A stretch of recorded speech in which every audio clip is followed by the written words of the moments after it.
All right. Thank you for joining me in this episode of The Gospel Truth. I'm your host, Martin Wilson. Another exciting debate for you today. This one is going to be a good one. Should abortion be criminalized? I have Cali with me, RAO Laster, and this is going to be a great debate, great discussion.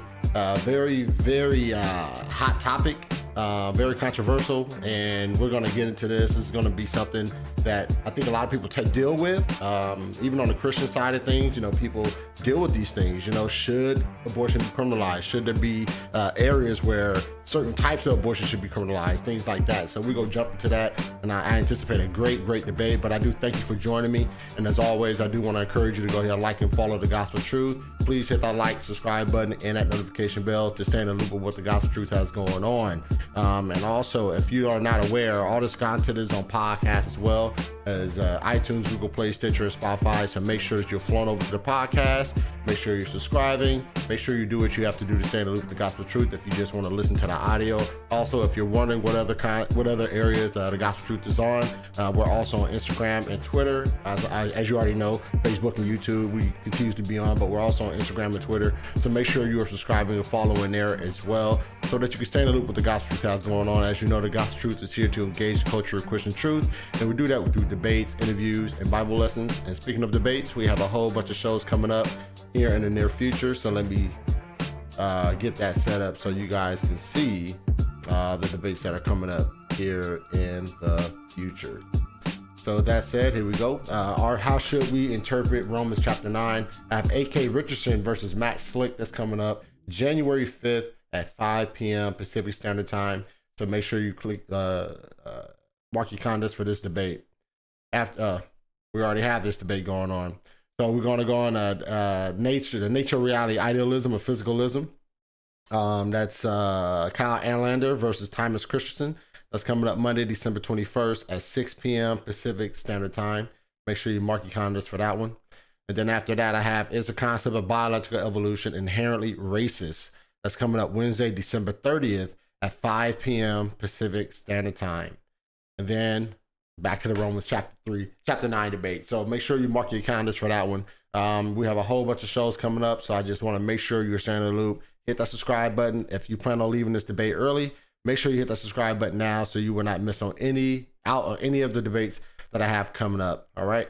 That said, I'm gonna bring these guys in so they can introduce themselves. If you remember RAO Laster, he was on the show maybe about almost a year ago now, and he debated Ricky Roldan.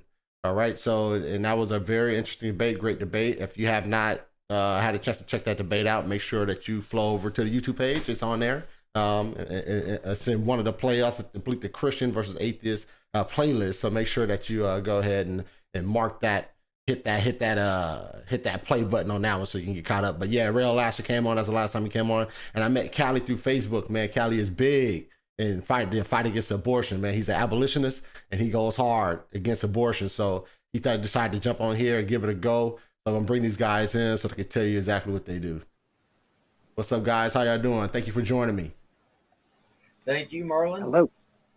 All right, I'm glad you guys jumped on here, man. This is gonna be a great debate, an exciting debate. This is one of my, personal ones I was really looking forward to, because I think this is something that's dear to my heart, obviously. So I want to get you guys jump in here and get this thing going. So that said, before we jump into this debate, I do want to give you guys a chance to introduce yourself to the audience, so that you can tell them about what social media platforms you're on, ministry, things like that. So, Mr. Cali, if you don't mind, man, give a quick introduction to yourself. Sure. My name is Cali. I pastor a small 1689 church in Victoria, Texas. I wrote a book on abortion called The Doctrine of Balaam. I have a YouTube channel for my podcast, which is Resisting Balaam, and I'm looking forward to this discussion. All right, Cali, thank you for joining me. Appreciate you. All right, RAO, if you don't mind, man, give a quick introduction to yourself. Oh, my name's RAO Laster, and I was doing a show called Humanist with Attitude last time you were on with me, but now I've moved on to my Twitch stream, the one and only RAO, Twitch TV, the one and only RAO, where it's gaming, it's educational, it's current events. We get into the God question, the theism versus atheism thing, and all the highlights are posted on YouTube at home of the Neon Alliance. All right. Cool. Once again, thank you guys for joining me. So we're gonna jump into this. Once again, the topic of today's debate is should abortion be criminalized? Cali, you're arguing the affirmative in this debate. So the way it goes is 10-minute opening statements. Then we go follow that with a 5-minute rebuttal. Then we go follow that with a 50-minute cross-examination where the first 30 minutes, you get 15 minutes each to ask questions. I'm gonna be pretty strict on that. Let's make sure we stay with that. And then after that, we're gonna follow that with the last 20 minutes to be a more of an open discussion where we'll be able to go back and forth and perhaps deal with some questions I have for you, both of you guys. Follow that with a 5-minute closing, and then we got some Q&A from the audience. Sounds good? Sounds great. All right, so Cali, you are up first for your 10-minute opening statement. Let me set you up, and then you let me know when you're ready, and I'll get that time going for you.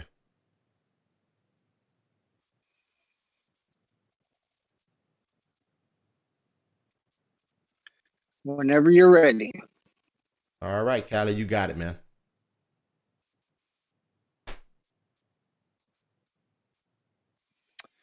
The question at hand is this: should abortion be criminalized?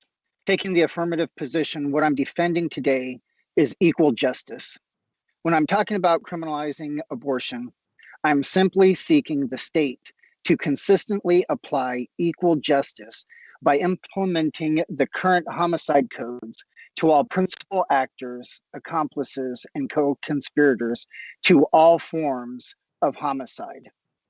This means a removal of exemptions to the state's homicide codes for one, the woman that kills their own preborn children, because in every state, women can unjustly kill their own preborn children for any reason, by any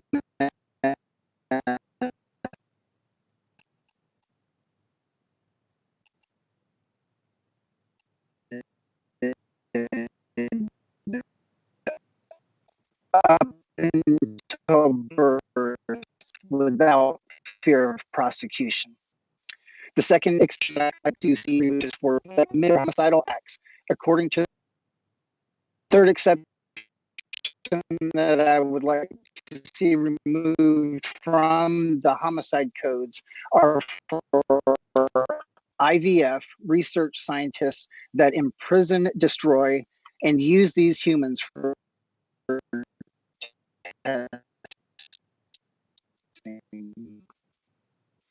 and finally, I would like to see the removal of the exception for pharmacologists that prescribe chemical pills that are intended to kill these preborn children.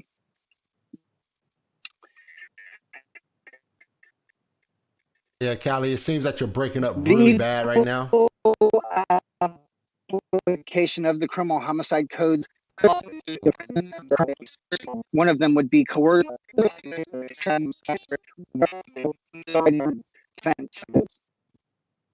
Okay. That. Yeah, Cali, it seems like you're breaking up really bad, like your audio is really going in and out. Let me see. Let me see if there's something I can do here, because it's breaking up real bad here. Let me see.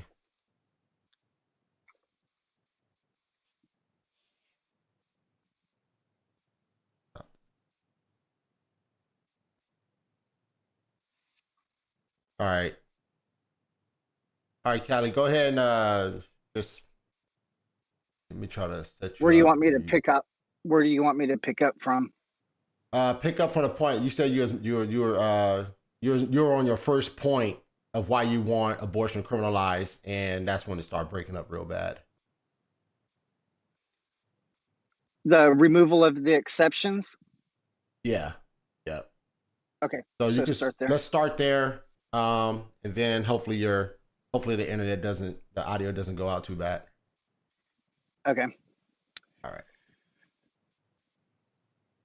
All right, you got it. So I'm simply seeking the state to consistently apply equal justice by implementing the current homicide codes to all principal actors, accomplices, and co-conspirators to all forms of homicide. This means the removal of the exceptions to states' homicide codes for one, women that kill their own preborn children, because in every state, a woman can unjustly kill her own preborn child for any reason, by any method, up until the time of birth, without fear of prosecution. We also need to remove the exceptions for doctors that commit their acts of homicide according to the prescribed healthcare laws, which likewise need to be removed. We need to remove the exceptions for IVF and research scientists that imprison, destroy, and use these humans for testing. And finally, we need to remove the exceptions for pharmacologists that prescribe chemical pills that are intended to kill these preborn children. The equal application of criminal homicide codes would also include all of the associated affirmative defense mechanisms that are currently in place. For example, current coercion laws would apply to such cases as sex trafficking victims or child incestuous rape when they are forced to kill their preborn children. Another common affirmative defense currently on the books is for doctors that are providing medical treatment to the mother or to the child where the death of the child is not the intended purpose of the treatment, but happens during the procedure. I do find it fascinating that defending this idea of equal justice is so controversial to both the pro-choice and pro-life followers. My argument goes something like this. You can't unjustly kill a human. The consequence of unjustly killing humans is retributive justice, and justice is to be applied without partiality. This is explicitly What's that? This is explicitly commanded by our Creator. We are told that we are created in His image and that our value, dignity, and worth is universal to all and independent from accidental properties such as gender, ethnicity, age, development, and abilities. Even the person that foolishly denies to acknowledge our Creator is created in His image. We cannot help but look out at creation and recognize truths that God has revealed to us through the light of nature. He has put His law on us. We see across societies laws that apply justice against homicide because we all know that there is an intrinsic value to being human and that you cannot unjustly kill them. Sinful man, seeking his own benefit at the expense of others, will often suppress this truth. They will abuse and systemically oppress other humans, even to death. To avoid the commanded retributive justice that they are due for violating the life and right of these vulnerable humans, these abusers will set out to systematically dehumanize this demographic that they wish to continue to oppress. All major atrocities and genocides historically have been propped up by these dehumanization programs that discriminate based off of accidental properties such as ethnicity or gender or age or height or weight or the development of their mental capabilities. Examples of this can be found in current slavery that's going across North Africa or in the Middle East or Southeast Asia, or antebellum slavery in America, or the ethnic cleansing in Bosnia, Azerbaijan, or Ethiopia, the tribal slaughter in Rwanda or the Congo. These extermination of gypsies, homosexuals, and the mentally and physically disabled and Jews in Europe. The oppressor always systematically dehumanizes some humans to sidestep justice and to continue their abuse. But being created in the image of God, we see this partiality and deference that is given to some. We have an intense longing for justice, for things to be made right. And God has warned us of showing partiality and justice when we use unequal weights and measures. He has imprinted us internally to seek equality for all humans and to pursue justice against human rights violations. This year has shown that to us as we look out at the streets that have been flooded with people crying out and demanding justice, and to root out the dehumanizing programs that facilitate oppression. And that is precisely what I'm here to do today. I'm demanding that we stop showing partiality to the wicked and that we apply equal justice to all principal actors, co-conspirators, and accomplices to all forms of unjust killing of humans. The preborn are either human or they're not. The unjust killing of humans deserves equal justice, or partiality will be shown to the wicked. To be against criminalizing abortion with equal justice is an expression of hatred to our Creator. The pro-choice crowd must suppress the truth in order to continue the systemic oppression and legalized genocide of these humans. They are science deniers, ignoring what God has revealed in human discoveries of biology, embryology, DNA, genetic coding through the Genome Project, all which shows the individual and distinct instantiation of humanity from fertilization. They must set up these dehumanization programs in order to deny these humans justice and to continue their human rights violations with impunity. They deny equality for all humans and discriminate against these humans based off of their age and development. The pro-life crowd is also riddled with cognitive dissonance when it comes to equal justice. They deviate from consistently holding to their moral argument against the unjust killing of humans, especially when it comes to applying justice for these unjust killings. They act as if they are wiser than God when approaching justice and use unequal scales that show partiality to the wicked homicidal perpetrators. They promote a compassion for bloodthirsty parents with feet that are quick to shed blood of their own children on the altar of convenience, a compassion that is foreign to our compassionate God. They attempt to show love that is greater than that of our triune God, who is love. And in doing so, they show only hatred for these women and men and the children that they kill. Their inconsistency in applying justice is recognized by all. It is what keeps this form of criminal homicide legal in this country. This inconsistency in justice is in large part what the Supreme Court justices used in their unconstitutional Roe versus Wade decision. Our God is just and consistent, and he demands us to be likewise. He says that he will by no means clear the guilty, but he is a good and just God that looks down on our sin. He is full of compassion, mercy, and will forgive. And he does this by sending his son to live a life of perfect righteousness that none of us have, because we are all rebels and seditious and deserve his just judgment. The son's obedience led him to a cross where he died on behalf of all those that would come to him. And he rose on the third day enthroned. And I'm just asking you to look to him, seek his face and forgiveness, and let's work together on pushing equal justice. Thank you. All right. Thank you, Cali, for that 10-minute opening statement. All right. RAO, you're up, man. Yeah, for your 10-minute opening statement. Let me restart your time, and then you can go for it. All right.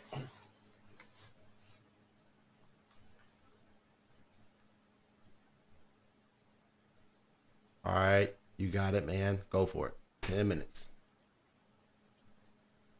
All right. The first thing that I would like to touch on is the fact that we are not. The question at hand was, should certain abortions be criminalized? No, this was a blanket statement that was asking if all abortions should be criminalized. In which case, the short answer is going to be no. But I just want to talk about the case of medically necessary abortions, in which the mother would die before delivering the baby. In this case, what we are dealing with is a trolley problem where you're basically criminalizing somebody for hitting the switch after the first person has already died, where an indefinite amount of people behind that person, because if they plan on having more children, they are not going to have those children if they die during the development of the first child. So in this case, criminalizing abortion would be the act of murder rather than a fetus that has not even established viability. So now we've gotten to a point where a woman's choice of life or death is the only choice she has if we want to allow medically necessary abortions. It's already her choice of life was taken away from her by the necessity of the abortion. The next thing that we're going to get into is going to be the master violinist problem, where if you are confined and you are hooked to a person who depends on you for life, if you are disconnected, the other person will die. We are saying that in these circumstances, you should be criminalized for taking the other person off of you as a life support system because you had no idea you were even going to be in that situation. Now, this is another situation in which the woman's choice was already taken out of consideration before the abortion ever happened, because we're going to make this synonymous with a pregnancy that was the result of rape. Now, these two situations, in my opinion, the person who denies the abortion should face criminal charges rather than the person who wants to get an abortion or anyone who performs the abortion. Because in this sense, you are already taking life and choice away from somebody else when their choice was already taken from them once before. Now, we are going to simply look at a few cases in which a woman wanted to get a hysterectomy uh, because she had a condition where she wasn't able to process vitamins and fats. If she were to get pregnant, she would have died, and the doctors were refusing to let her have her hysterectomy because she was too young, because she wasn't married. Once again, her choice was taken away from her because of a man she may or may not meet in the future. So once again, we're dealing with a choice being taken away. We are dealing with women who have had to, who a Missouri woman was, let's see, yeah, a Missouri woman was denied birth control because of the pharmacist's beliefs. These were prescribed by an OBGYN and denied by a pharmaceutical rep. Now, in the state of Minnesota, they did have the legal right to deny giving medication based on belief, but they were required to direct the patient somewhere where they could receive that treatment, which wasn't done. So we're going to get back into these where it's a Florida woman. Uh, she wanted to get a C-section and a hysterectomy because of endometriosis, and she was required to have permission from her husband before doing so. They also wanted a vasectomy just to be safe, and the husband required no kind of consent forms or anything from his wife in order to get the vasectomy. So now we are dealing with an unequal choice where women don't even have the choice to not get an abortion. This is flat out forced birth. Rather than we're not before we even get to abortion, we're already seeing the choices that are being taken away. And I believe Cali had mentioned that the word that it's our your word of God that is the catalyst for judgment and for what rules should be objectively followed. I see this in Numbers 5, 11 through. Well, I'll start at verse 11. Speak to the Israelites, and if a man goes astray and is unfaithful, if a man's wife goes astray and is unfaithful to him, so that another man had sexual relations with her, and this is hidden from her husband, and her impurity is detected, and if the feelings of jealous come over the husband, and he suspects his wife, and she is not impure, or if he's jealous and suspects, even though she is not impure, they take it to a priest and they basically make a serum that will cause an abortion if there's a child in the womb. So now we see a sanctioned, and it's sanctioned by your God here in Numbers 5, directly what the Lord said to Moses, sanctioning abortion. As long as it's not the woman's choice, as long as it's the man that thinks she's being impure, you can get an abortion. And we also see 2 Kings 8:12, Hosea 13:16, 2 Kings 15:16, Amos 1:13. All of these all of these specifically mention that the Lord was demanding these soldiers rip the children out of the pregnant women in every single one of these verses. So now we see more legal, sanctioned, justified, condoned, endorsed, and demanded abortions in your Bible.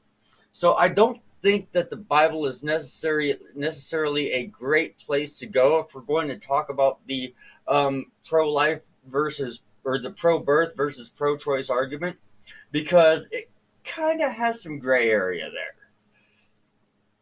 So, in essence, everything that we are seeing stops a woman from having a choice about having children way before we are getting into the issue of abortion. So, when it's designed to that degree to be that unjust and that discriminatory, before we ever get into the birth versus choice argument,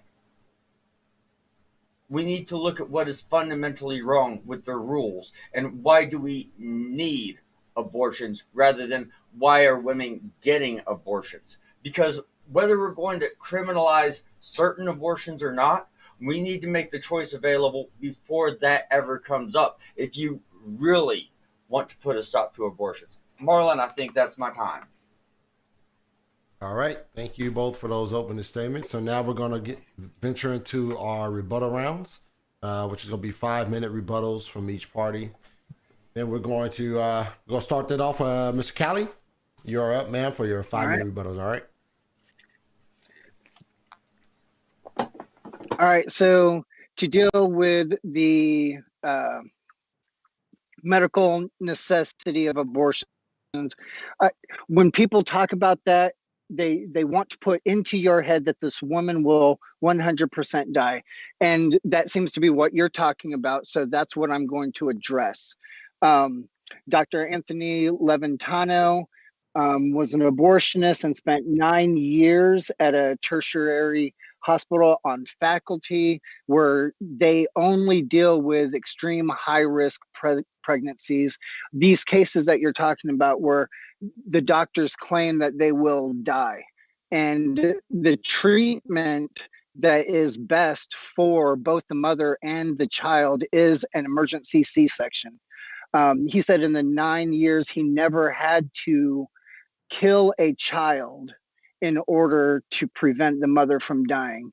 And the reason being is that the emergency C-section takes about an hour, hour and a half, whereas the killing of the child takes 3 days, not just to kill the child, but to get the cervix ready and to induce labor of the dead child. Dr. Kendra Kolob, who is a neonatologist, joined a paper with about 1,000 doctors making the same claim.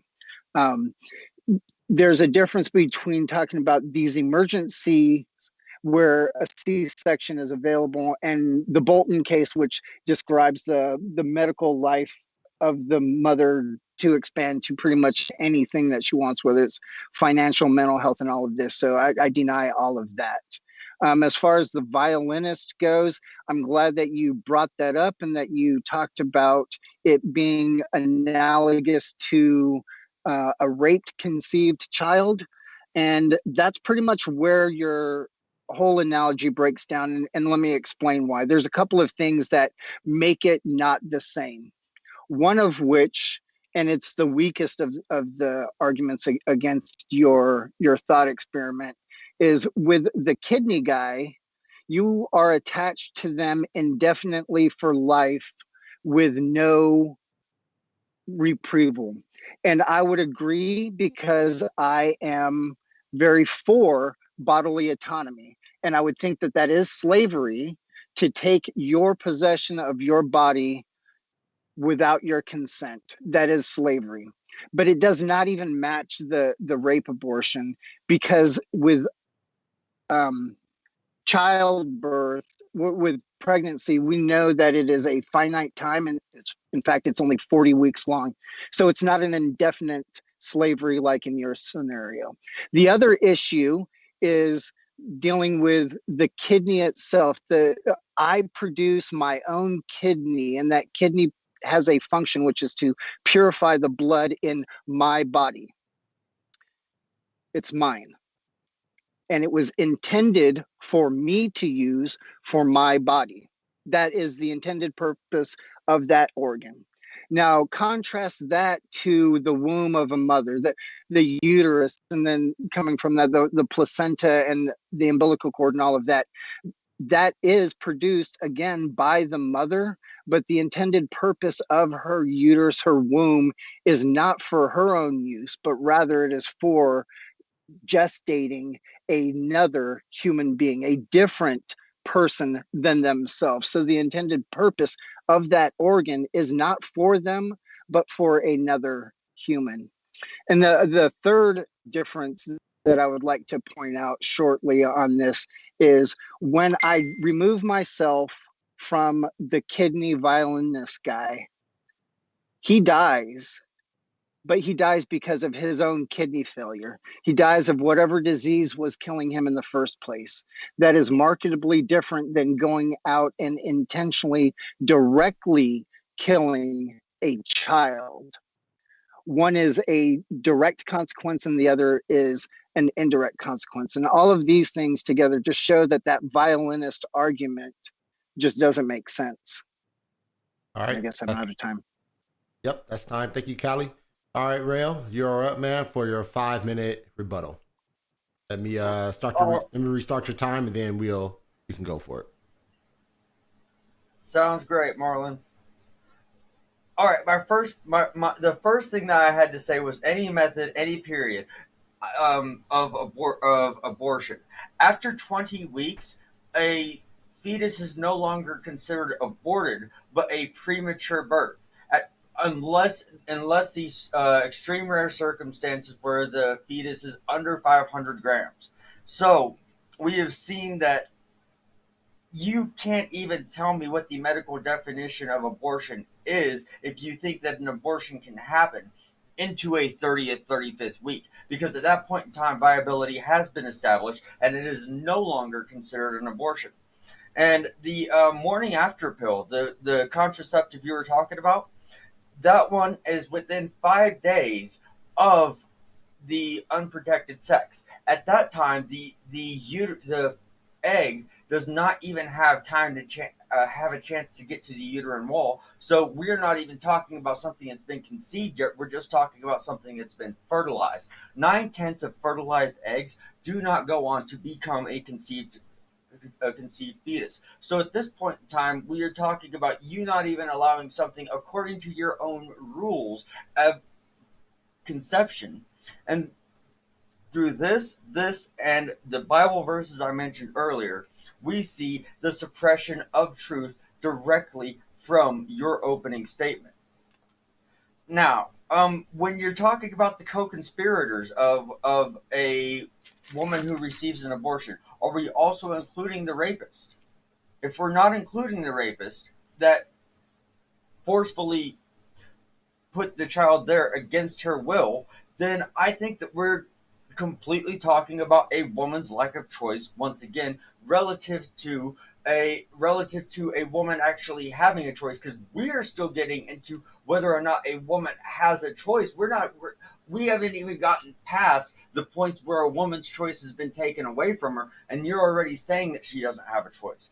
And on the doctor that you were talking about who has never killed a fetus because they performed these emergency C-sections, do you have the survival rate of these C-sections? Because you're talking about medical procedures that do not intend to kill the fetus. But if the medical intention is not to kill the fetus, but the fetus dies in the process, are we counting that? Because if we're having an emergency C-section and the fetus dies without intent, I think that should be at least factored into the statistics. Another thing about these clinics, the specialists that you're talking about, these are for the people who already have health care. These are for the people who can already afford it. there are people who can't get to this healthcare. So because there's this one exception out there, because there's one doctor that does this one thing for a certain small amount of people, you're saying that everybody should be able to use the thing that not everybody has access to. Now, you were talking about the kidney versus the ovaries, the female reproductive system, and you said that part of her body is not intended for her. So you're saying before the pregnancy ever begins, her body is already not hers, and that is called basically equating a woman to a machine. When you say this part of her body does not belong to her, it belongs to somebody else who doesn't even exist yet. So you're already dehumanizing people before we get to the point of abortion. And I do have a question for Marlon, if he could entertain me for the last minute of my time. All right, what you got? Well, with the argument that the master violinist could be an indefinite, if not infinite, amount of time relative to a pregnancy only lasting 40 weeks, I believe you've got some pregnancies that have lasted you 7 to 10 years now, and a brand new one about 2. Yeah, I have a 4-year-old. Yeah. Yep. To say that a pregnancy lasts 40 weeks is to completely ignore the fact that children grow up and you're responsible for them that whole time.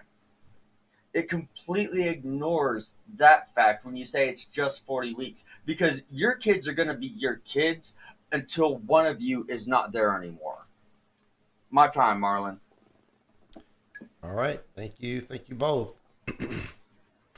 All right, so now we're going to jump into this cross-examination. Once again, this will be a 15-minute cross-examination where both parties get the first 30 minutes. Both parties get 15 minutes each to ask questions. Then we'll follow that. The final 20 minutes will be more of an open discussion. That said, Cali, you're up for your 15-minute cross-examination of RAO. So are preborn humans? They are inviolable. That wasn't the question. Are they human? Yes. Okay.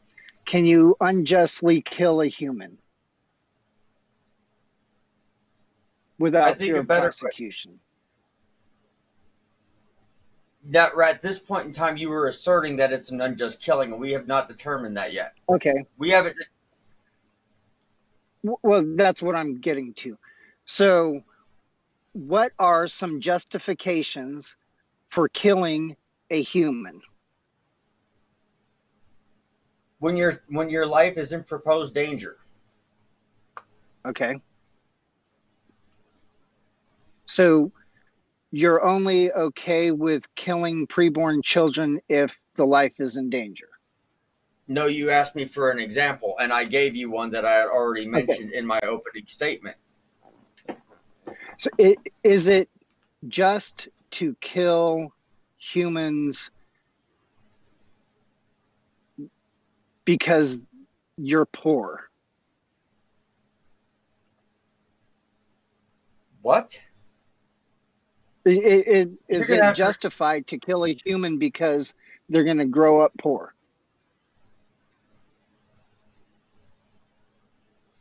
At this point, we're still Because talking that's about, like the number one reason people give at the abortion clinic for why they're killing their child.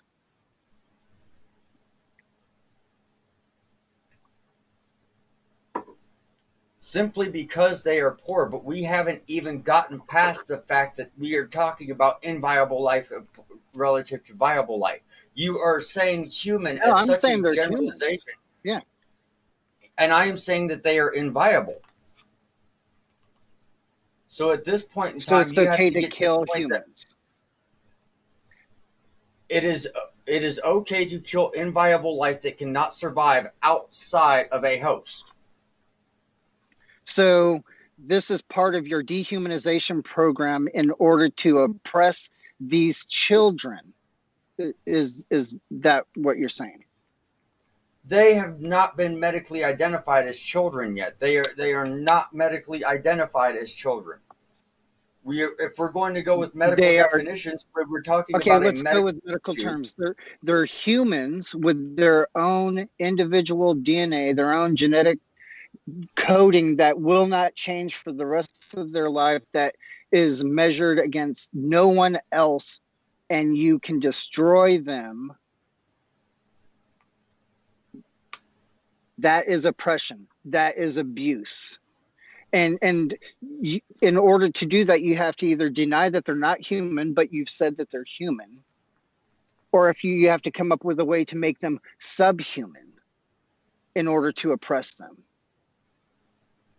And they are, as they are not independent life. Humans can survive independently without being attached to another human. These are prenatal humans. These are people who are not viable and cannot survive without being connected to something else.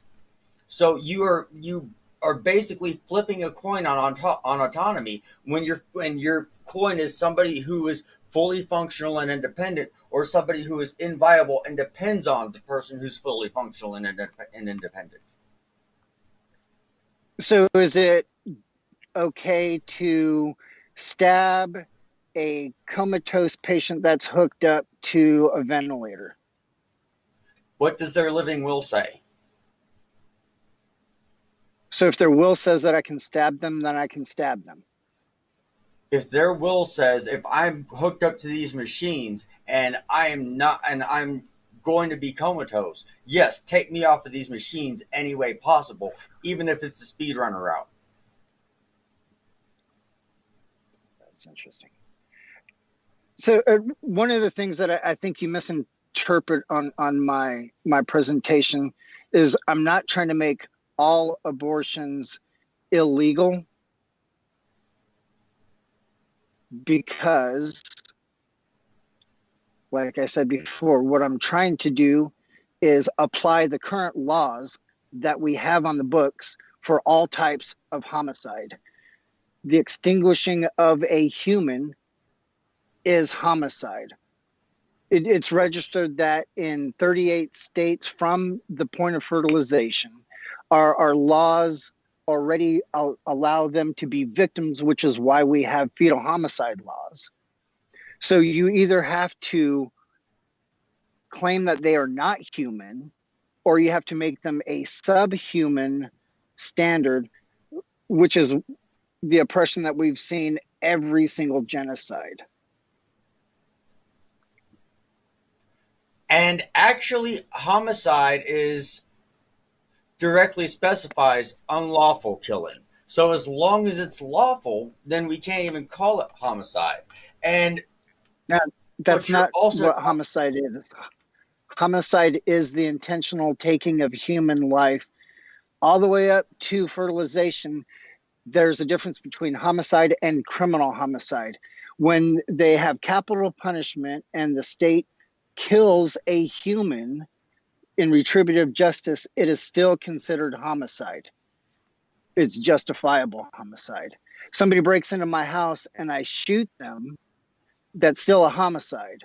It's a lawful homicide because it's justifiable self-defense. It doesn't make it not homicide.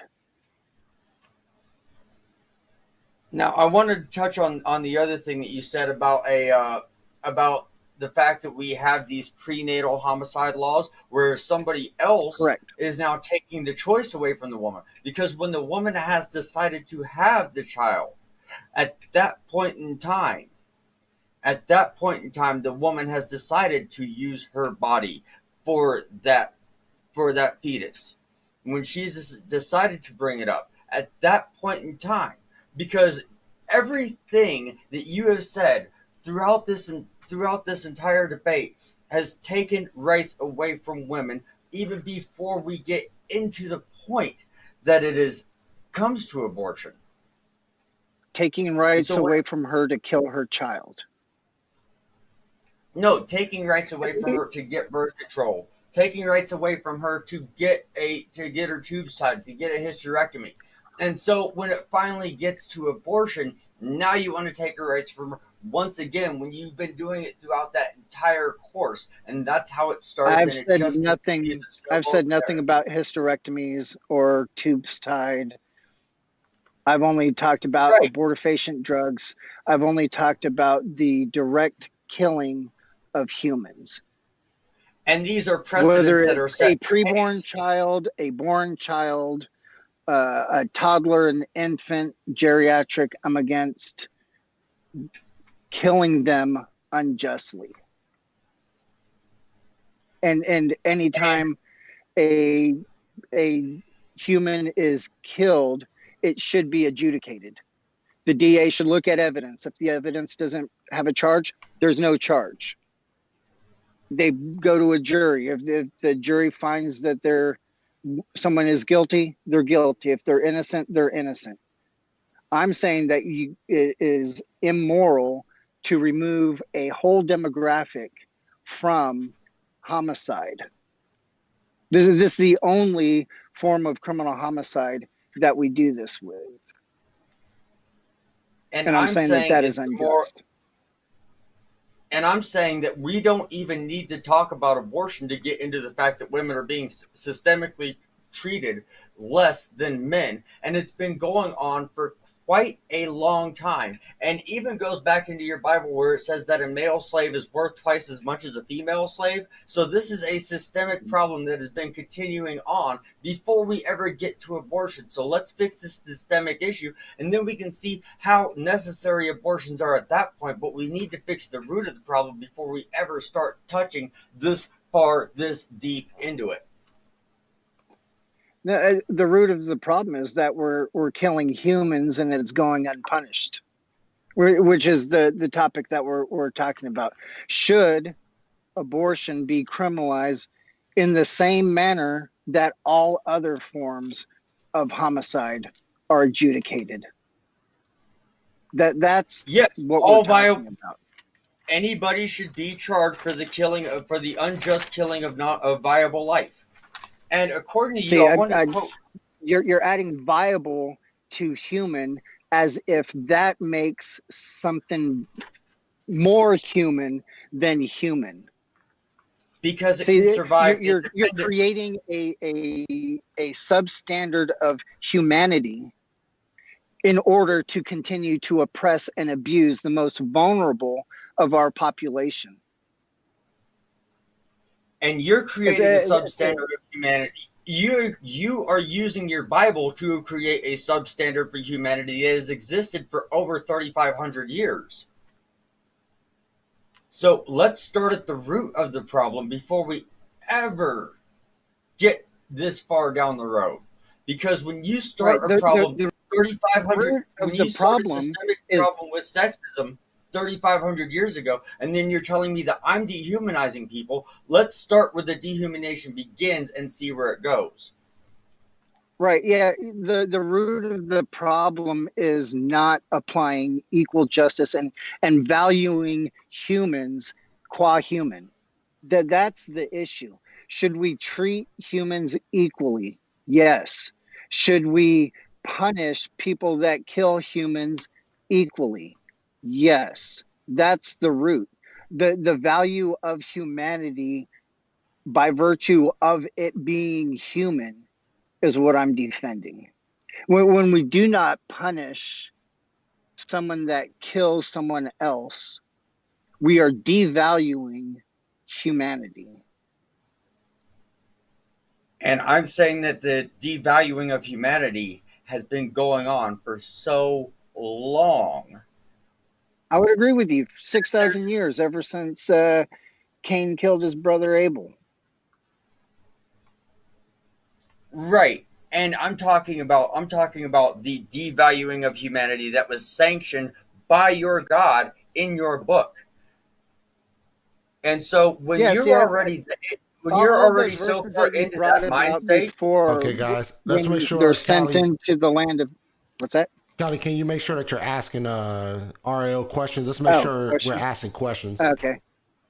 Oh, my bad. Yeah, I don't really have any questions. All right, you seem like y'all want a more open discussion. I mean, if we can, I mean, we can transition to that if you rather. Or I know you probably have some I'll questions. answer So, questions. Yep. if you're, are you done with your questions, CR? Yeah, sure. All right, Rail, you got it, man. All right. Well, actually, I did want to touch on exactly what he was talking about first. I wanted to know your opinion about the biblically sanctioned abortions that were commanded and legalized in the Bible by your God. Yeah, I take no issue with God commanding people to be his arm of judgment, whether it's going into the land and killing all of the men, women, children, livestock for their abominations, because those abominations pollute the land, their blood pollutes the land. I take no issue with people being the arm of judgment upon that land.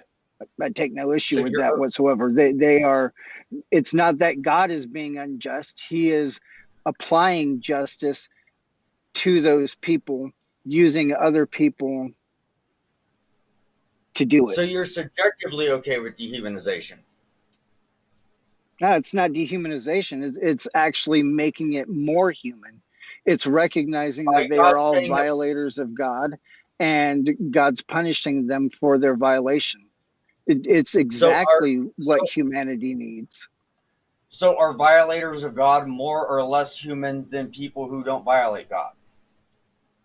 No, they're all equally human. They're just So denying their humanity why are some of them being treated as though they are less human? As their life is of less value than others. because of sin, because our image of God is corrupted and we don't act correctly. We covet, we steal, we murder. And so But God all have sinned in punishes. the eyes of all have sinned in the eyes of God. So they're all of equal value. So Correct. that's a moot point. So, my next question for you: do you know the survival rate of the emergency C sections of the doctor that you were talking about earlier? No, Okay, so we have no idea how many kids he,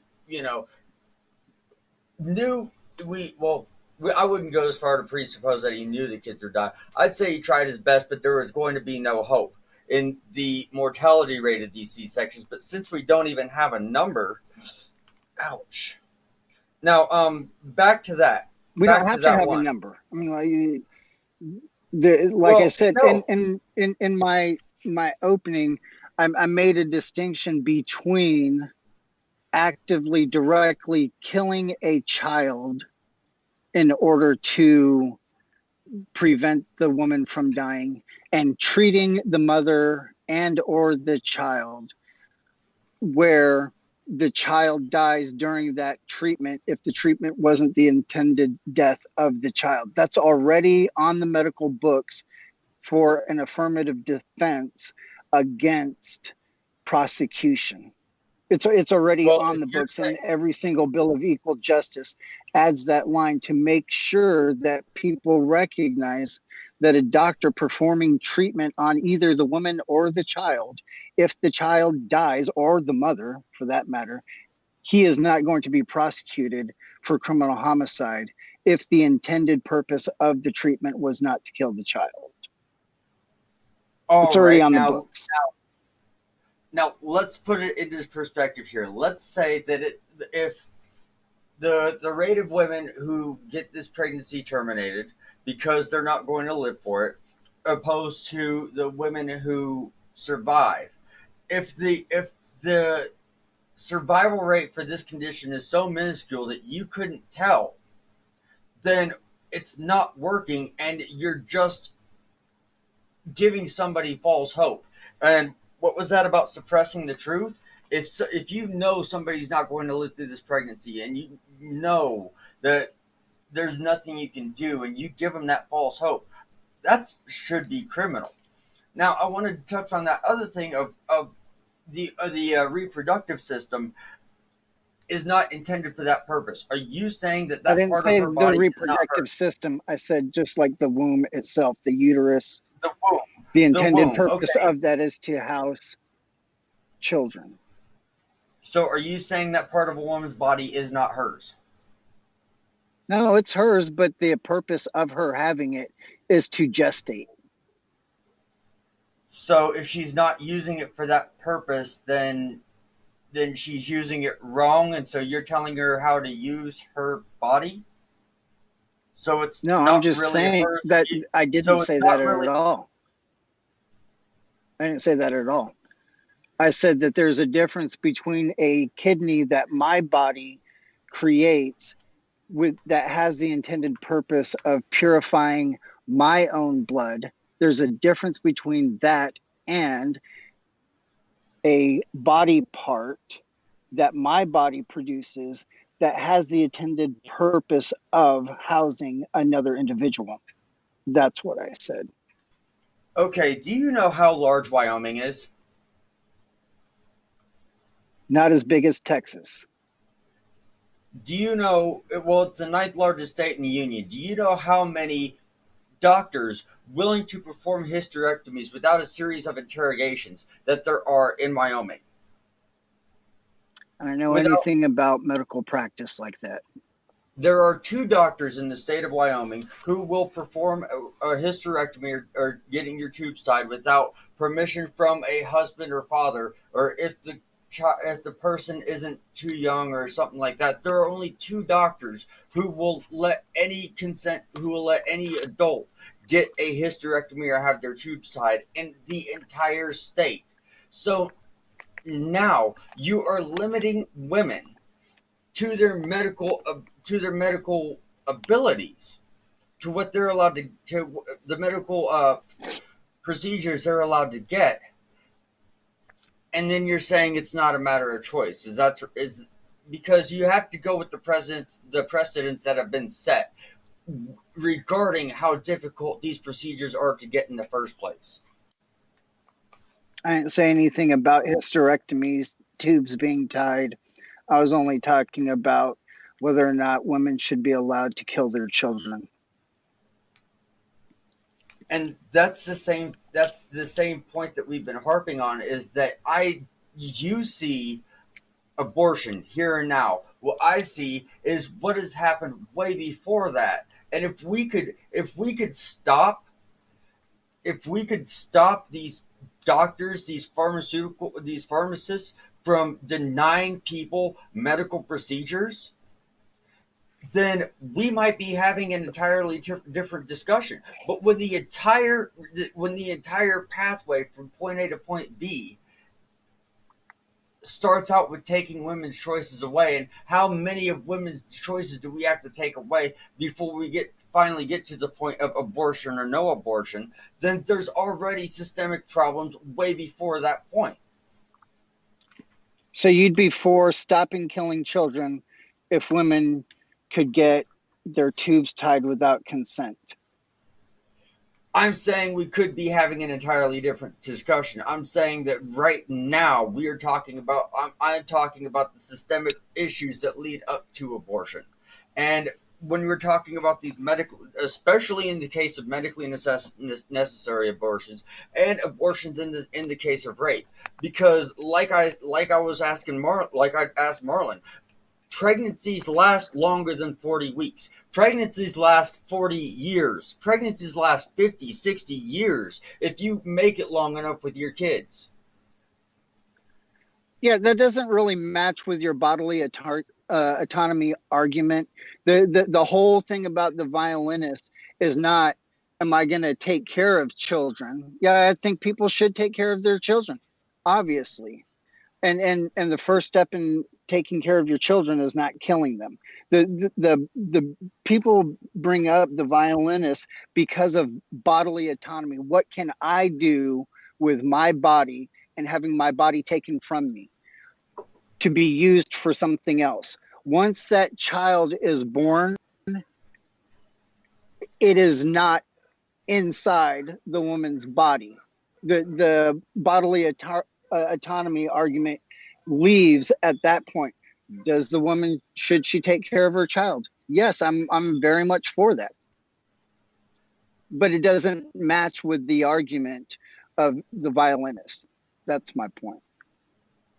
And if you think that a person still has their complete autonomy after they've had a kid, no, you your life changes overnight. Your life Yes, changes, sure does. It does. Are and they so you inside your body using your body to survive, getting food, oxygen, and growing inside you? No, know. But we're there's a talking about difference. There's a difference between taking care of people and the bodily autonomy argument, which says that parts of my body are what the other body is using. Sometimes they talk about it parasitically, which is ridiculous because parasites demand different species. But regardless, the bodily autonomy argument deals with the use of my body, not my responsibilities to humans once they're born. so if you're taking care of your kid, you don't carry it, you don't pick it up, you you don't use your mind and your body to teach it. It is still living off of you, maybe not as directly, but your child is still surviving from your life for long after it's born. And dude, I know people in Yeah, I their don't disagree. 30s. Excuse me. I don't disagree. I've got 12 grandkids that live on my property. Yeah, yeah. Take care of your children. I'm all for that. So what you're saying is that just as long as they're not losing bodily autonomy, it's okay to still take away their autonomy. Just as long as it's not their bodily autonomy, you can take away their I'm, autonomy for an indefinite amount of time. no, I'm not saying that at all. That's exactly what you're saying, because we've already, if we are going to state that there's a difference between bodily autonomy and autonomy, and we have already stated that your autonomy, if not changed, it is nothing like you knew it before, and you lose something to your kids every time, all the time. You What does gain that to have your to do kids with your too, violinist? because we The are slavery involved with your violinist. I mean, what does that have to do because with that? now because now you have to now in order for you to maintain this position, you have to say that bodily autonomy and autonomy should not be treated the same. Are they the same? Should they be treated? I'm not saying if they. I'm not asking if they are the same. I'm asking if they should be treated the same. No. To what degree?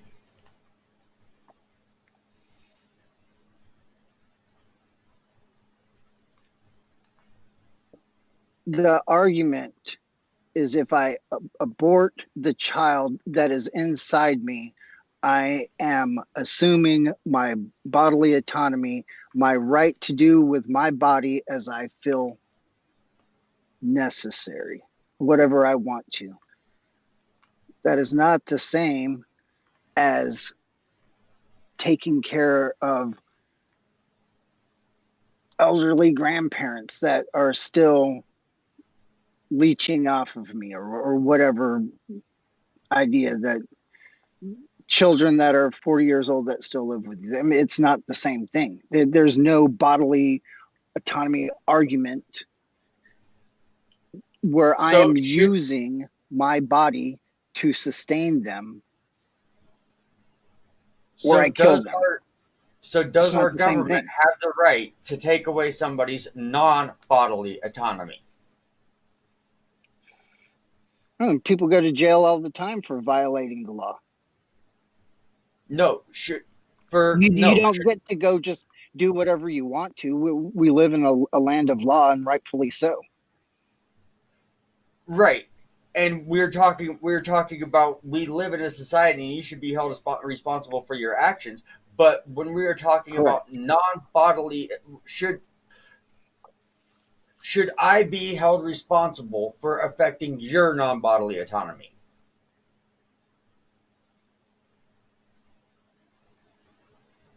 What do you mean by that?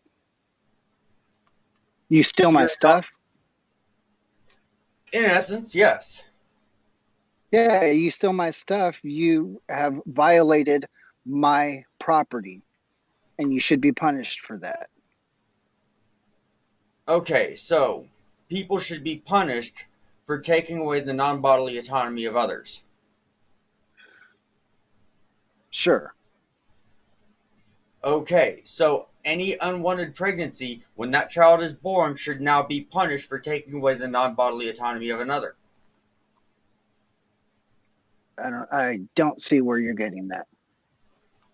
That's All right. exactly what you said. Is if I affect your non bodily autonomy, I should be punished. A child affects their parents' non bodily autonomy through finances, through time management, through all that stuff. So now, how should we charge children with affecting the non bodily autonomy of their parents? That's the craziest thing I've heard. And that is literally the craziest argument that I've heard. You know, All right, guys, that's time right I there. have a responsibility as a father to take care of children. All right, That is a human responsibility that people have. They are not violating me. all right, guys, that's time right there. Great discussion. So now we're gonna just transition to a more open discussion, more open conversation, to where I have some questions for you guys to sort of tackle. You know, this is not me just questioning you guys and we go back and forth. I want, interact with the question I have. And so my first question for you is RAO is, all right, so we talked about the idea of, I want to introduce this concept to you, or this scenario. All right, so I think Cali touched on it, as far as someone being hooked up to a life support machine, someone who is outside of the womb, obviously, somebody who's 60, 70 years old. Let's just throw that out. It could be any age, obviously, but they're hooked up to a life support machine. Do we have the right to terminate that person? Do they have a living will? Is my first question.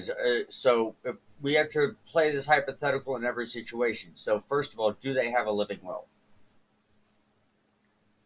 Well, let's say they don't. Let's say they don't have a living will. Do they have next of kin? Yeah, they probably do have next of kin. Probably, yeah. The decision would lie on next of kin. What do you say to that, Cali? I mean, as far as when it comes to abortion, then, because RAO argues that the baby is the baby in the womb is the survival is dependent on the mother, right? So the mother has the right to make that decision because the baby is dependent on the viability of the mother. What do you say about that? Yeah, I don't think that we should kill people like that.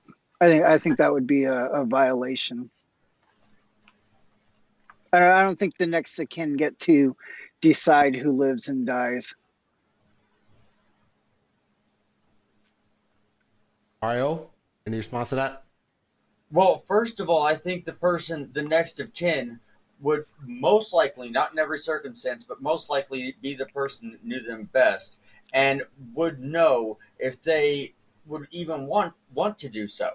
Now, in the event of a living will, yes, go ahead. They have stated this. But even if you don't know,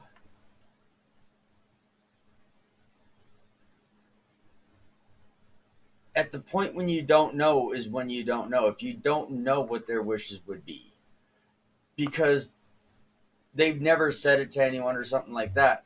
And in that point in time, I would keep them on life support.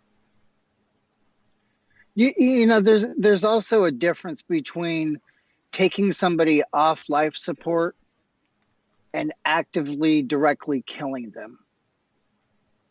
This person is dying because they are dying versus I'm going to crush their head with forceps. So I think the only equal analogy for the life support thing is you go in and you stab them or you choke them out or you physically do something to take their life, which is different than, taking off their ventilator and they die on their own.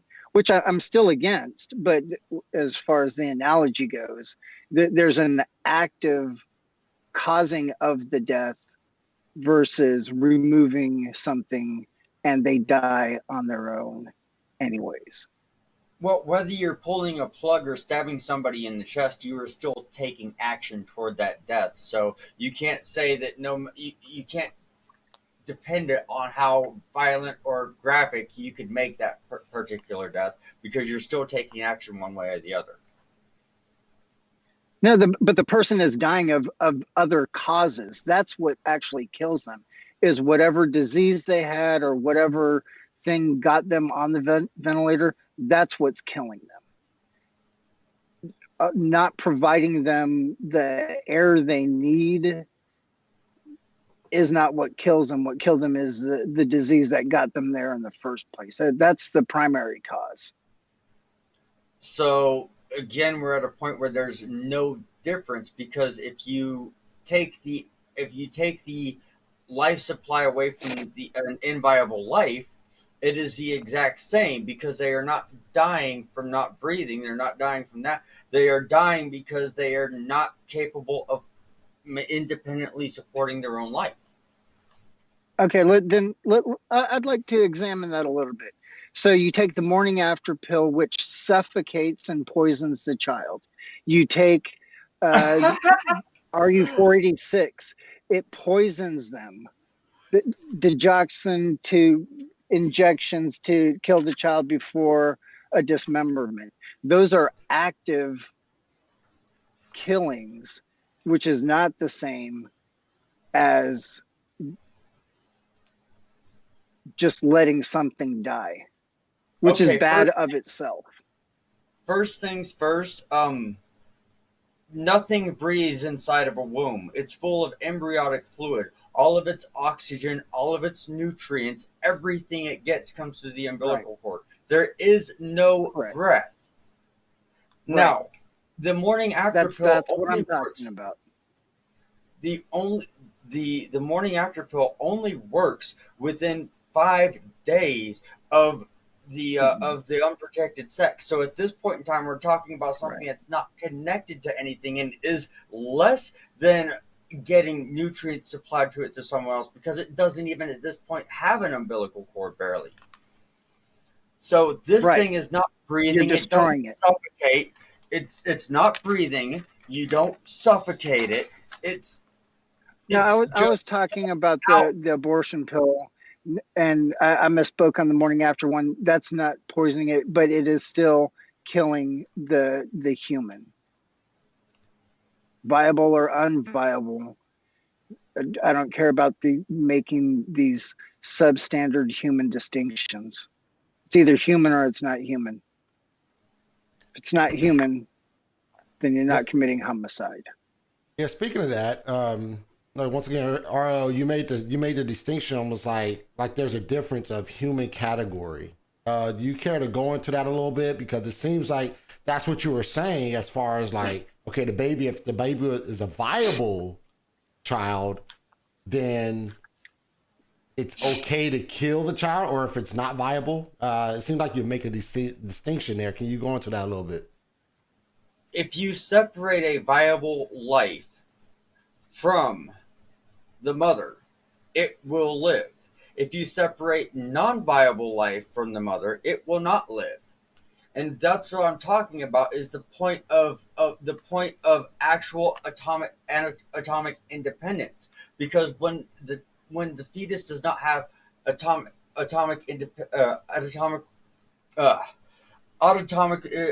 independence within itself, it is still a piece of the mother, a part of the mother's body. Does it have the same DNA as the mother's body? Does it have the same genome sequence? So it's not part of the mother's body. It's just inside the mother's body. It has its own body, whether it's 1 cell, 8 cells, 16 cells. Those cells are the instantiation of an individual human and not part of another human. So at which point on the umbilical cord does the does the mother separate from the fetus? Where is that line?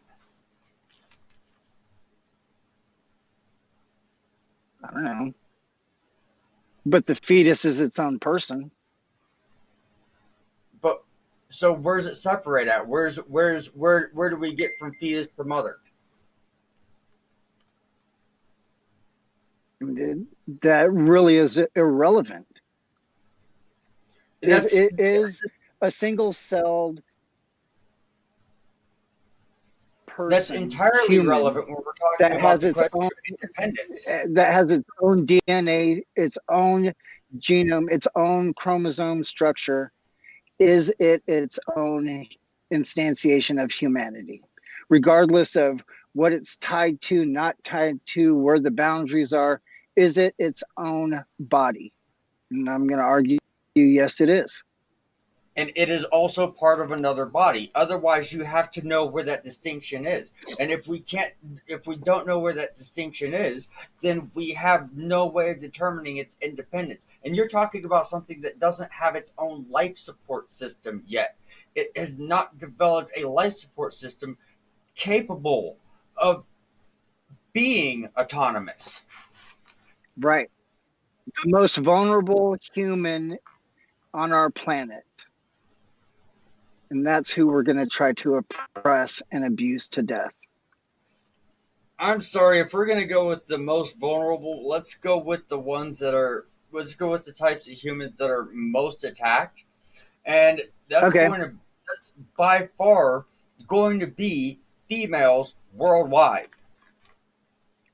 So they're going to be most vulnerable because more fetuses than not have a mother to protect them. You're talking about the very few cases of abortion in which the mother wants to make the choice to have her own autonomy. But we're going to talk about... How many million children were killed last year worldwide? As opposed to how many women were killed last year worldwide? It's not even close. I won't even look. You want me to look it up? Because I mean, 40-something million. I guess my concern would be like, okay, like we look at eagle eggs or something like that, something that's protected, by the it's federally protected. Why not protect? I mean, RAO, you admitted that, that it's human, that the baby in the womb of a mother is human. Would it be okay for us to go and step on an eagle's egg, bald eagle's egg? And why not? Why is it not okay for that under the law for us not to do that, but it's okay for us to take a human's life? And you admitted already yourself that it's a human, that the child in the womb of mother is a human. Well, first of all, you asked if it's okay. You're asking if it's okay to take an eagle egg.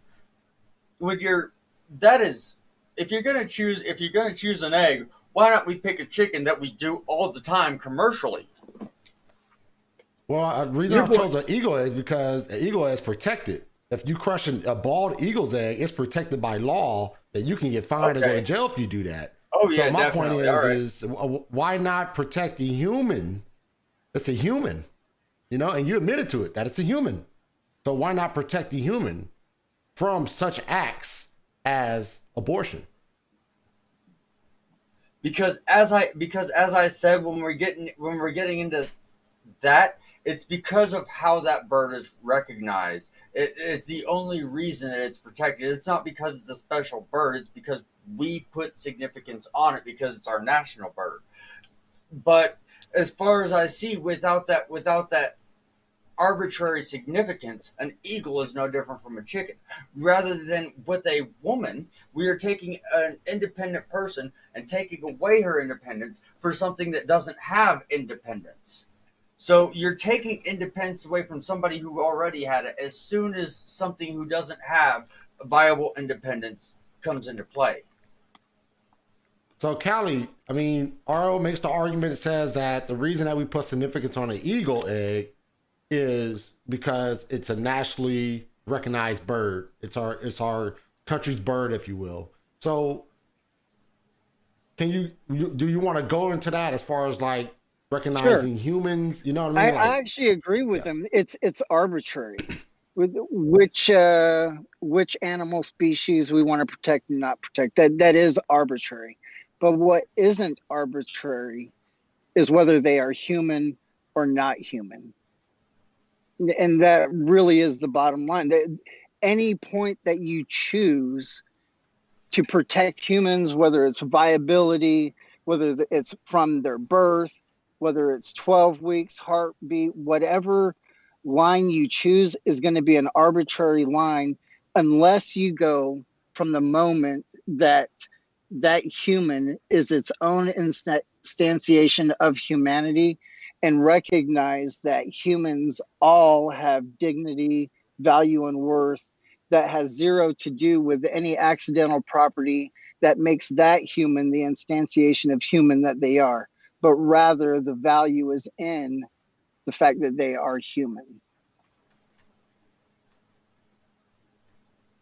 All right, Rayo, you have any response to that? Well, this is basically, it breaks down to this. Do you want to take bodily independence away from somebody who already had it so that somebody without bodily independence can have it? Because you're taking bodily independence away from somebody one way or the other. Do you want to take it away from the person who has never had it or the person who has? So you are making a distinction then and making preborn humans as less human. They are less human. They have less organs. They have less bones. You know, They have less. They are. That's the same argument that the Supreme Court used in Dred Scott. What was this argument? That blacks are subhuman. They're not the same type of humanity as whites, and so they don't get the same privileges. Because all black people had. We can talk about no, eugenics too. I mean, that's what happened in Germany and in America. They're subhuman because they're not as smart. They have a lower IQ. They're feeble-minded, so let's go ahead and kill them. Oh, this group of people, they're gypsies, so they're subhuman, so let's kill them. These ones, they're Jews, and so they're subhuman, so let's kill them. Are you saying that any of these people can not survive independently without another person to literally support their life? Are you saying that any of these people were incapable of existing independently? So it's a false equivalence if you're basing it on my standpoint. My standpoint is that I'm saying that humans have value, dignity, and worth because they're humans, not because they're viable, not because they're rich or poor, not because they come from this place or that place. The value of humanity is based on the fact that they are human. That's what I'm saying. So you are choosing to make women less human than fetuses. That is what your entire argument has been based on from the start, and I have shown it piece by piece by piece. When you go from biblical references to when you go into what a fertilized egg is, I have shown that this is a systemic issue that is focused on control, and you want to make it life versus choice, and you completely ignore the control factor that has played a much more significant role.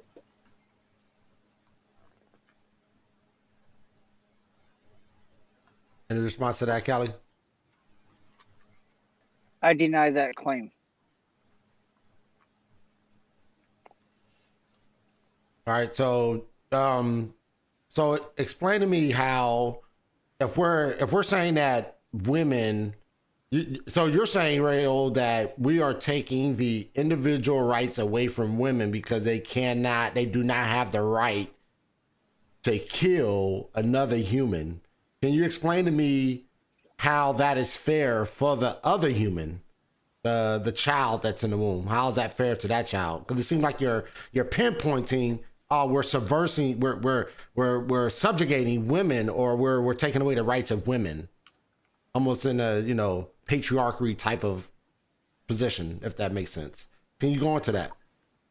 Right, and I think, well, when you focus on abortion, because abortion is the last step in the line, because there's so many other things that women that there's so many other things that I've shown are systemic problems. Not necessarily saying that it's one or two of you or either one of you, but these are definitely problems that have been rooted into American and Christian ideologies for thousands of years. And so when it finally gets to the point of medical abortions, it's okay to condone abortions relative to numbers when the man has control of when a woman gets an abortion. But it's not okay for for a woman to get an abortion today when it's her choice.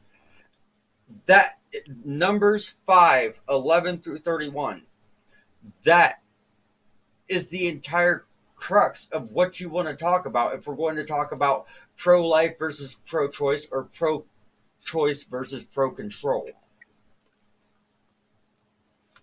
What do you say, Cali? Is it controlling women when we try to fight for abortion?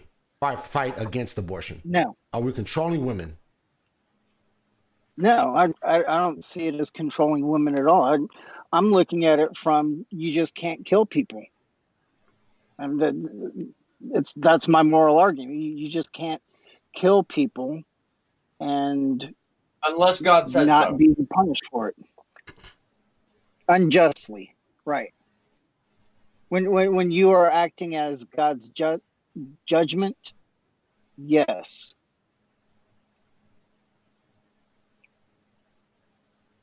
All right, guys. That concludes this portion of the debate.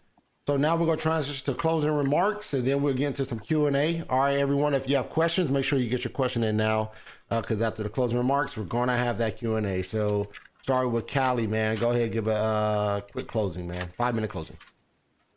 All right. So quickly, I just want to say that our moral argument against abortion is that you cannot unjustly kill a human, because humans are created in the image of God. You cannot pit one human against another and make them more valuable out of convenience. Look to Christ. He is our salvation. There's freedom and there's forgiveness only in Him, and He will help you in all things in life. That's it. That's all I got. All right. Cool. Thank you, Cali. All right, RAO, you're up, man. 5-minute closing. All right. Within this argument, I have shown through the intended purpose of a womb, saying that a woman has no say on what her womb should or shouldn't be doing, because this is the intended purpose of it. I have shown that he could not even tell me whether or not a C-section was more or less effective than letting a woman go to term on a pregnancy when it was a high risk, potentially fatal pregnancy. So we have seen that in the event that that certain specific healthcare agencies are able to treat women through to term, even if there is a significant survival rate, then this only applies when the woman has the necessary medical insurance and the financial suitability for her to go through with this. Otherwise, she risks her life. So, women, according to the argument faced before me, women are expected to risk their lives for the chance for inviable life to live, thereby making a gamble on, is she going to die with this child, or is she going to live to have more children? So we are forcing women to gamble with their lives by taking their choice away from them. I have shown that the biblical accounts of abortions being sanctioned, condoned, and commanded by the Lord, make any biblical argument against abortion null, void, and moot, because we have shown that the one of the very first verses in the Bible that speaks on abortion specifically says that abortion is only okay in a sense that it's a man's will if he is jealous, if he thinks she was sleeping around. And when you go as far as to say that abortion should be legal unless it's the woman's choice via the book that you get your morality from, then your morality is blatantly chauvinistic. So we have, and through the court cases and the events of women going to hospitals and being refused medical treatment, what we see is flat out everything starts from the way women are treated. So if you want to have an opinion on abortion, you need to think more about how women have been treated for 3,500 years before you think about what we've been able to do within the last 50. Because that's what it has all come down to, was the fact that these women have never had a choice from the start. And there's nothing here that points to anything about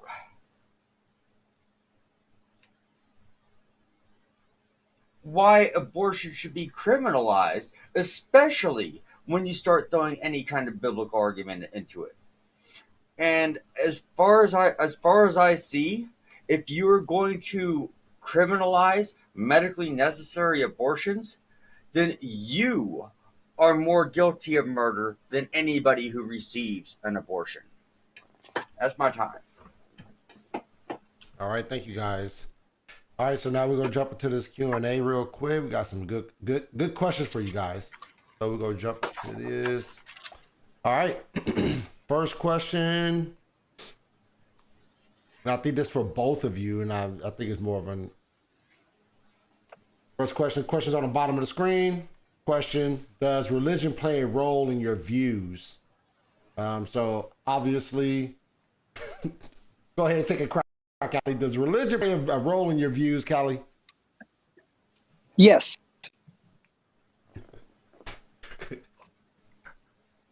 RAO, does religion play a role in your views? No, but I like to research the religious arguments just in case it goes that direction. I like to be studied up. All right, that's a quick one. All right, here's a question for you, RAO. If it's in peer-reviewed embryonic biology textbooks that human life began at the moment of conception, how is the taking of the life not objectively immoral? Because as I said, what we are dealing with is the mother is feeding everything into that child, and she actually has to take from her body to keep that fetus alive. And until the point of viability, and even after the point of viability, it continues to absolutely need that, well, absolutely to almost certainly need that mother. During that time, I am not seeing how it's right to take away a woman's independence by giving it to something that does not have biological independence. All right, Cali, any thoughts? No, I agree that it is objectively immoral to take the life of humans, which he says from embryonic biology textbooks begins at conception. All right, this question's for you, Cali. What's your basis for pro-life despite the biblical text? Like I said, I mean, we all know that the value of humanity is in the human and not the accidental properties. And we know that killing is wrong when done unjustly. I mean, it's every society has those laws. And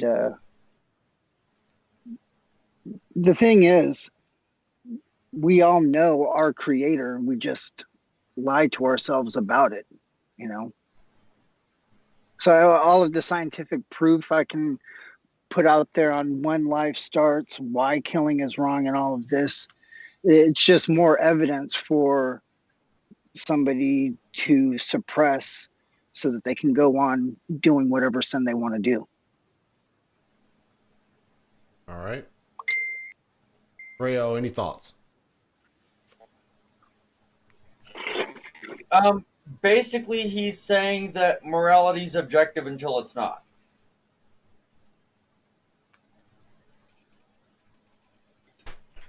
All right. Here's another question for you, RAO. How many fingers does a mother have? 10 or 20? This isn't difficult.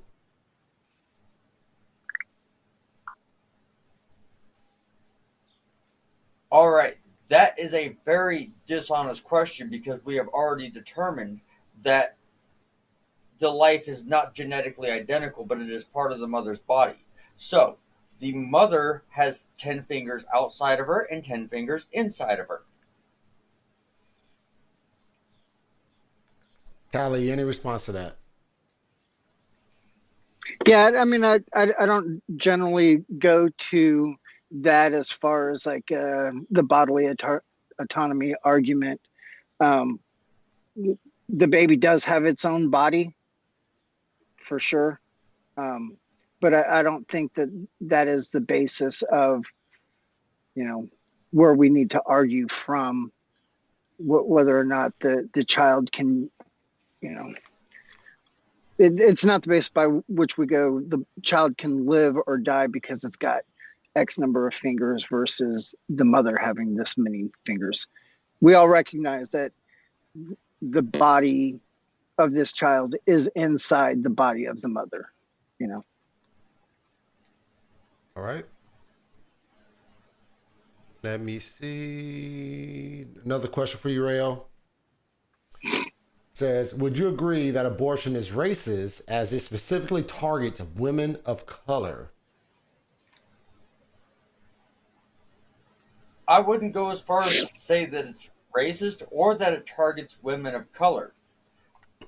I think that it is put in low income areas, and I think that there was a systematic problem with housing from the 1840s to the 1970s, and it is still lingered on to this day that targets that black people be put in impoverished housing.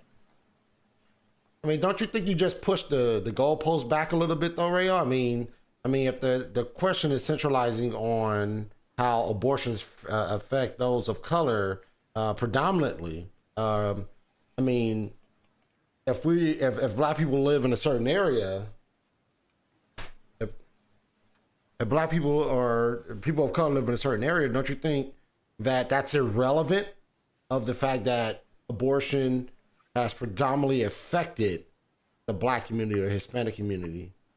I mean, and then we get to the whole subject matter of Margaret Sager and her whole philosophy, you know, of why abortion is even abortion that we have, period. So, I mean, don't you think When you we pushing the look at the goalpost a little bit? disparities, I mean, the disparities aren't even close. 12% of the population is black, and they have over 42% of all of the abortions. The majority of people are white, but the number of abortions are in the 30s as far as the percentage of abortions procured. So I mean, it's not even close. I mean, the disparity is huge. Right, and I'm saying that the fact that they are placed in low income areas I think that's a correlation that's not necessarily a causation, because yes, when you have a systemic housing problem regarding racism that lasted well over 100 years, then you're going to have that that exact correlation that you're talking about, even if it's not necessarily a causation that is race targeted. All right. And here's our final question here. And it came up a little bit, so let me read it. It says, why do you regulate, this is for you, Rayo, why do you regulate unborn humans as less human? Same argument as Nazis. The Nazis said that Jews were completely independent, or were completely non-viable and couldn't survive without somebody to consistently feed them oxygen, nutrients, and air. No, false equivalence. I am I'm I am comparing viable life to non-viable life. I am not comparing somebody's ethnicity, nationality, skin color on basis of why they are less human. I'm saying they are less human because they have less human parts. That is the that is the definition of less human, is they don't even have what is necessary to supply them life. So that's a huge difference. Cali? Whatever accidental properties you want to use, it doesn't make a difference. Less parts, less melanin, less fingers, less height, less mental capability. All of those are accidental properties that do not make somebody less human than someone else. All right. They are less viable, they are less capable of functioning independently, which is the entire reason that abortions result in the is why most abortions result in the termination of life. All right, guys. Good stuff. That was the final question. Great debate. Very informative. And perhaps we could do this another time. This was a great debate. I appreciate you guys. And as always, I do send out gifts. Did you get my gift, Rayo, from the Ricky Rowland debate? I did. I dug into it a little bit when I was on vacation over in New Mexico last year. All right. Keep digging into it. Let me know what you think at the end of it all, man. Perhaps we All can, right. perhaps we could talk about it a little bit. But I do send out gifts, Cali, so I'll be contacting you after the show to get your address. I'll get that gift out to you, man. And I thank you guys for coming on this episode of The Gospel Truth. It was a great debate, very informative. And I do thank you guys, all right? All right. Thank you, Marlon. You guys have a good evening. All right, have a You good as well. All right, another one, great one in the books. Exciting stuff, man. This is a controversial topic. You know what I mean? This is a topic that's dear to my heart, man. And you know, the fight against abortion is very important. Something that I think all Christians should take part in. You know, everybody has their particular ministries that they're involved in. Everybody has a particular thing they do, a particular thing that they're good at as far as the ministry is concerned. But I think this is one area of thought, one area of position where I think all Christians should fight, you know, because it's a very important area.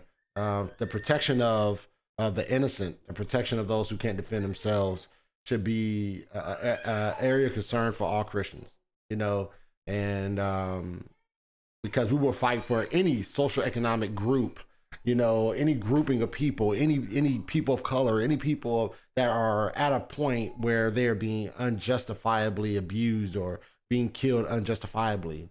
This makes me think of the abolitionists during the time of slavery, the abolitionists that stepped in during those times, you know, and to put an end to chattel slavery, you know, that puts that image in my head, you know, and that's something that we should all fight against. But you know, I hope this debate was informative to those who were not up to par on the whole fight against abortion. And I really, obviously, that's the design of all these discussions, the design of all these debates, rather whatever the subject matter is, to inform and to bring to light those things, those errors that may be present, and to glorify God in doing that. As you know, the gospel truth is engaging the culture of Christian truth, and the title of the show is The Gospel Truth for a reason. So I can't leave you without preaching the gospel, telling you about the gospel of Jesus Christ. It says in Romans chapter 10, verses 9 through 13, because if you confess with your mouth that Jesus is Lord and believe in your heart that God raised him from the dead, you will be saved. For with the heart one believes and is justified, and with the mouth one confesses and is saved. For the scripture says, everyone who believes in him will not be put to shame. For there is no distinction between Jew and Greek, for the same Lord is Lord of all, bestowing his riches on all who call on him.